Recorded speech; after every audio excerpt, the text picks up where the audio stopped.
This is Larry Jordan, the host of the Digital Production Buzz. The following interview is an excerpt from a recent program. To hear the entire program, visit digitalproductionbuzz.com.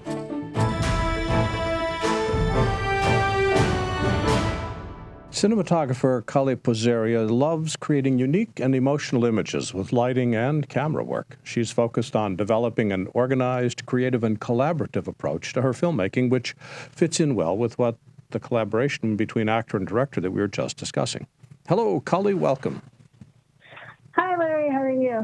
We are having fun here today. It's good to have you with us. What first attracted you to cinematography?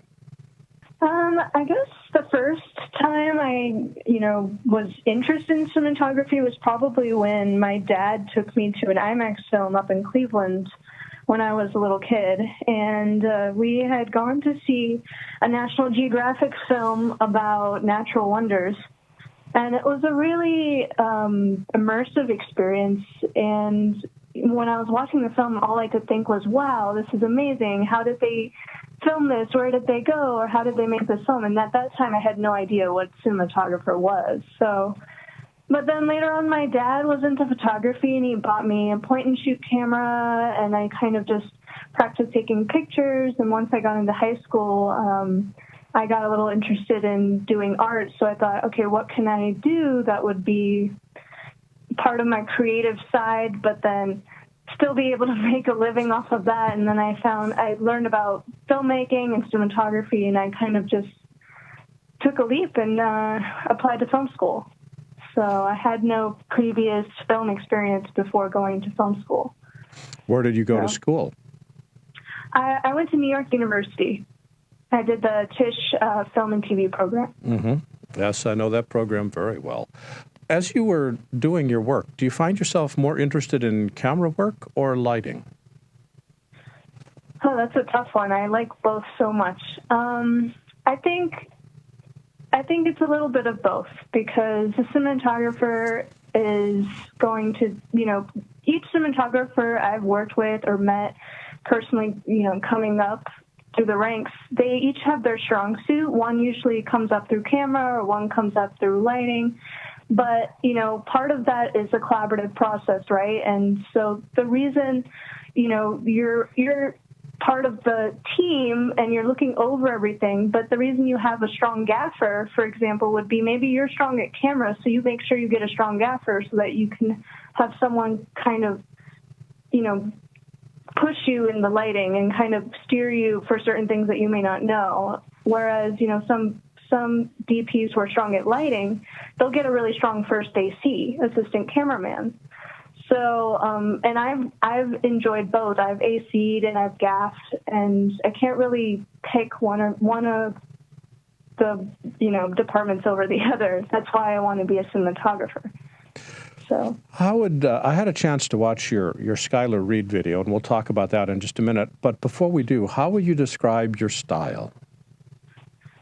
I would describe my style as somewhat experimental. I like to film dramatic and dark films. The short films that I've worked on have mainly had some really personal stories, but then dark, emotional characters in them. So we've gotten to shoot and kind of push the cameras into the darks and see how much they can handle. Since most of the stuff I've done has been digital, you can only go so much before it becomes noisy, or you lose the ability to adjust it in post. So I guess my style is more of like a dark style. I like really contrasty stuff, but that's just what I've done most of. And the Skyler Reed project was very different for me. That was a project where she came to me and she said, I want to have scenes that are really bright and, somewhat nostalgic. And I said, okay, so tell me more. And then we came up with the idea of flashback scenes that had a really bright window light kind of pouring through the scene. And so that wasn't necessarily what I've worked on or what I liked, that I immediately get attracted to, but I figured that the project sounded great, and it really being a cinematographer is working with the director and adjusting your style or adjusting your approach to what they need for the project. And so that's why the project was exciting to me. It was really different than some of the stuff I had worked on, and would give me a chance to mess around with some lighting that I haven't really done a lot of. So. You were mentioning the fact that you tend to like really dark scenes and stuff where lighting is much more an element of the film itself. Was that something that you evolved on your own, or have you adopted this from looking at other films? In other words, what's influenced your style? I think it's a little bit of both. We got to shoot 16 millimeter in school, which allowed us to really work with a bigger dynamic range than some of the digital cameras at the time. And digital cameras in the past 3 years have come so far in how much dynamic range they can handle, from the highlights to the darks. So, people they have more ability to light into the dark or into the brightness too. So, I would say that, it's partly from watching films like Apocalypse Now, which have some like really contrasty dark, or very stylized scenes, to, watching, I don't know, there's so many different films and cinematographers that I like that have kind of influenced me, but then like I said before, I don't necessarily want to limit myself because I'm so early in my career, and that's why I want to take on more projects just like Skyler's, where I can keep adopting my style and keep changing with the cameras and kind of the medium. Well, thinking of cameras, do you have a favorite camera? Is the one that works especially well in low light situations? I would say film in certain instances, but I was actually surprised. Some of the Canon cameras are actually pretty good in low light situation. There's a camera that they have called 1DC, which is like one of their 4K DSLR cameras.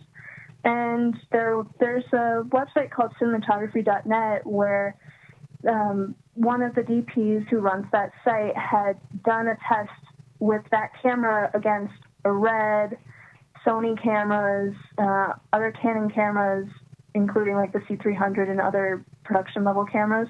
And that camera actually surprisingly did really good in a candlelight test. And it had a very low noise ratio. And so I want to do a little bit more with that camera in low light.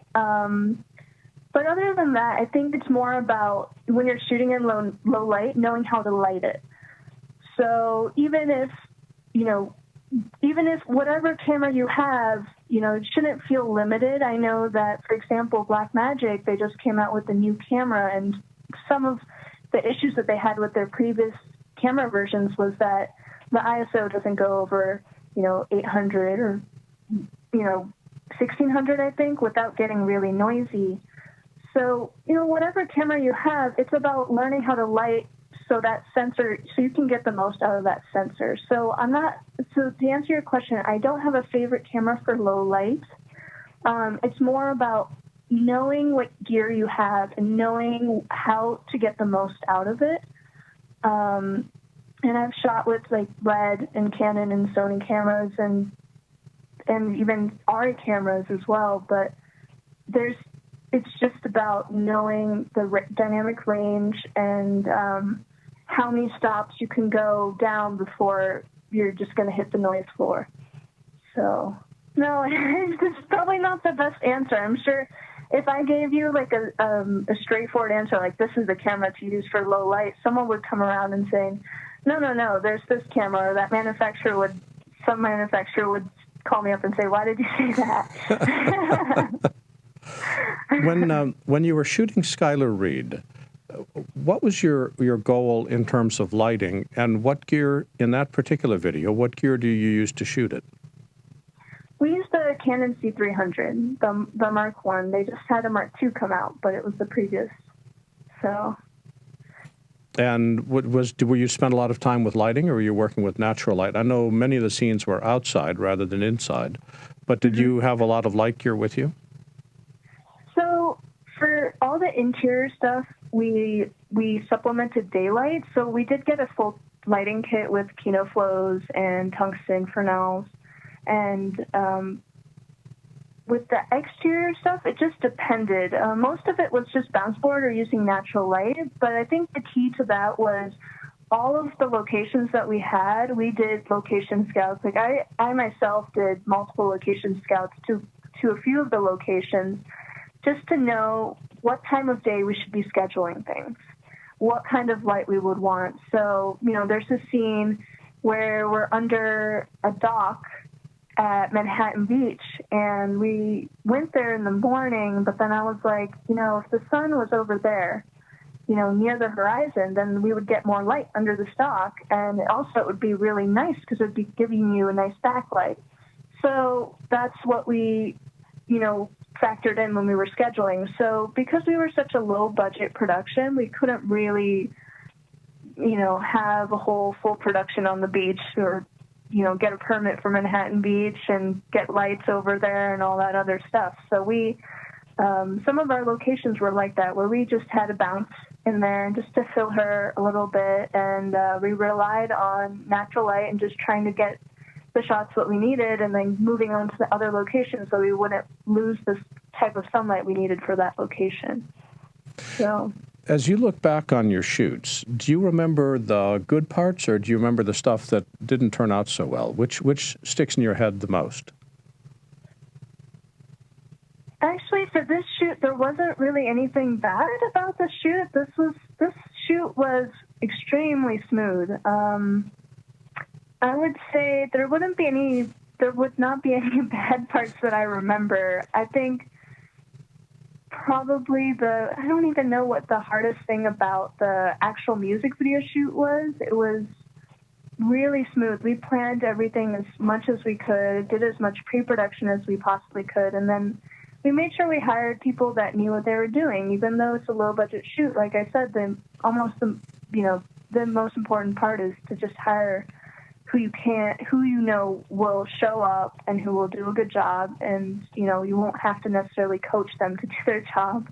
But I think probably the hardest part about our shoot was trying to get extras, and we had a couple scenes that we wanted more extras. For example, the park scene. If you watch the music video, there's a scene where there's people trying to hustle in the park, one girl selling CDs and another guy selling flowers or whatever they're doing in the park, and they're supposed to be scattered throughout, and Skyler Reed, the musician, is supposed to be singing. And, they all on their own hear her singing and get attracted to her voice and come to her and kind of, listen, because that's her hustle, is singing, trying to make money on the street singing. And so I think that was the hardest scene, because we were like, we don't have enough people to make it look like a lot of people. And I know that usually when you get a good AD and you have like a small room or something, you can make it look like a lot of people by having people pass the camera multiple times, or, placing them so you see a different side of their face, or have them change their shirt or whatever, small stuff like that. But, we're shooting in a park.